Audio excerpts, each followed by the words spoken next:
আমি তো এক কথাই বললাম, আপনি যে জিকির করলেন, এটা কি লাগবে? আপনার কান্দের ফেরেশতা, এটা কি লাগবে?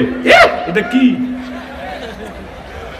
এই ধরনের কোন ফালতু ভণ্ডামি জিকির আমরা চাই না।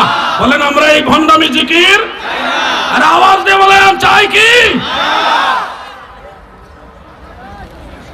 কি যে একটা অত্যাচার চলতেছে, সুন্নিয়তের লেভেল লাগায় আমাদের এই দেশটাকে, মাজারে গিয়ে সেজদা দেয়। কি অবস্থা! আমরা সেজদা দেই না, আমরা তাজিম করি, কদম বুসি করি। আচ্ছা, কদম বুসি, বুসি মানে চুম্বন, চুম্বন। আপনি কদমে চুমা দিবেন, 100 বার জায়েজ আছে, কদম বুসি জায়েজ আছে। এখন কদম বুসি করতে হলে কদম লাগবে কিনা বলেন?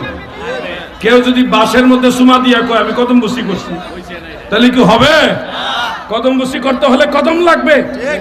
এখন হুদা জায়গায় আপনি চুমা দিয়ে